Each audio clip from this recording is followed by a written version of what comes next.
Imagine um juiz que condena severamente qualquer assassinato, mas ao mesmo tempo ordena execuções sumárias sempre que lhe convém. Esse juiz pareceria justo? Agora, substitua o juiz por Deus e o tribunal pela Bíblia. Como explicar a contradição entre o mandamento "não matarás" e as inúmeras execuções ordenadas pelo próprio Deus ao longo do Antigo Testamento? A Bíblia, frequentemente citada como a base moral absoluta, apresenta inúmeras contradições que colocam em xeque sua coerência interna.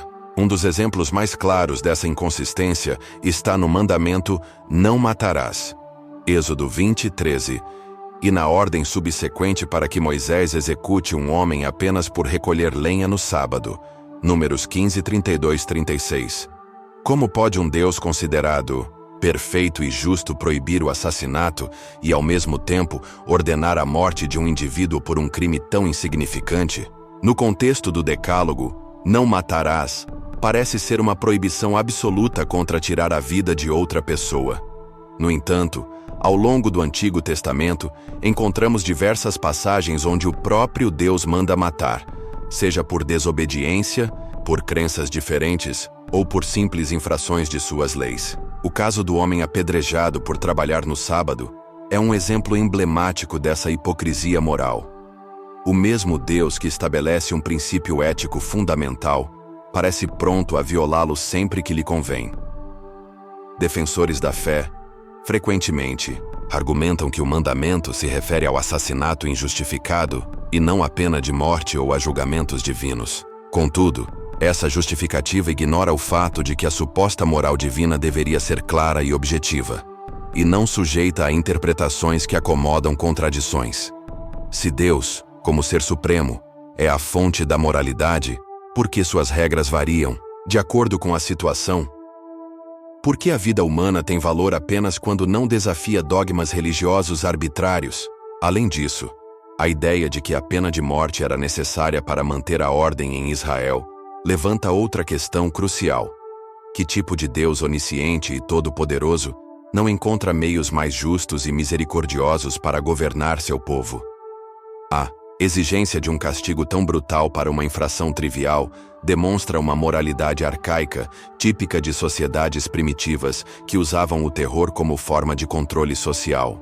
Em um mundo onde a ética evoluiu para valores mais humanitários, como podemos considerar justa uma divindade que ordena execuções por delitos banais? A contradição entre "não matarás" e as inúmeras mortes ordenadas por Deus na Bíblia não é apenas um problema teológico, mas uma evidência clara da origem humana e falível desse texto sagrado. Se essa divindade realmente existisse e fosse justa e benevolente, não precisaria recorrer à violência para impor suas regras. O fato de que o faz demonstra que a moral bíblica não é absoluta nem divina, mas sim um reflexo dos tempos violentos e autoritários em que foi escrita. Diante disso, cabe a nós questionar: por que deveríamos aceitar cegamente a moralidade de um livro que se contradiz, impõe punições cruéis e justifica assassinatos em nome de um Deus que supostamente proíbe matar?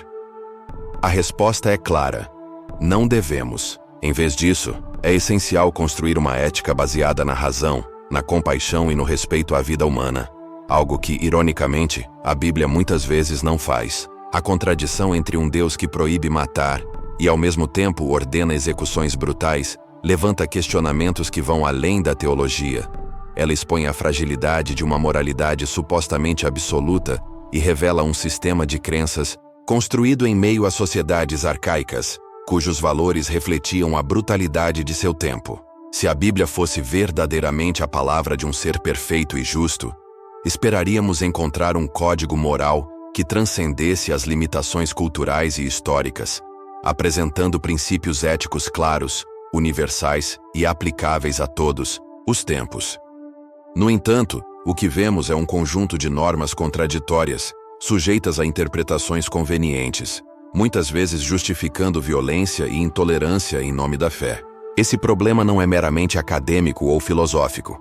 Ele tem repercussões diretas na sociedade até os dias de hoje. Leis baseadas em dogmas religiosos continuam a justificar atrocidades, desde execuções por blasfêmia em certos países, até discursos de ódio propagados por fundamentalistas que usam as escrituras para respaldar perseguições contra minorias. Essa seletividade moral não é coincidência, mas consequência direta da incoerência bíblica, que permite múltiplas leituras, algumas benevolentes, outras profundamente cruéis. Se a moralidade bíblica fosse realmente divina, não deveria estar sujeita a interpretações tão divergentes. A necessidade de justificar suas contradições por meio de malabarismos teológicos apenas reforça a tese de que estamos lidando com um documento humano, falível e limitado, escrito em uma época em que a vida humana tinha um valor relativo, subordinado à obediência religiosa. A ideia de que um Deus onisciente e onipotente precisaria ordenar chacinas para impor sua autoridade é incompatível com qualquer noção de justiça ou bondade absolutas.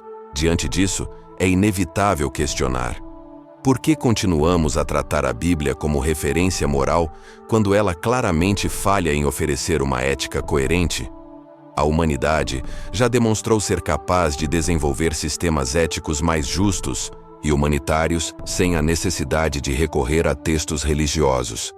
O avanço dos direitos humanos, da ciência e da filosofia moral nos mostrou que podemos construir uma sociedade baseada na razão, na empatia e no respeito à dignidade humana, princípios que muitas vezes entram em conflito com os ensinamentos bíblicos.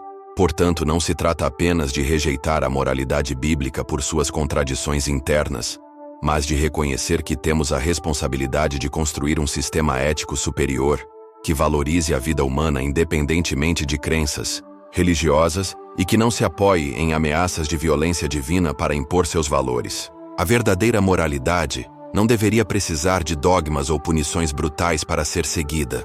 Ela deveria emergir da compreensão, do respeito mútuo e da busca pelo bem comum. E você ainda acredita que a moralidade deve se basear em um livro que ordena a morte enquanto prega a compaixão? Ou já chegou a hora de buscar algo melhor?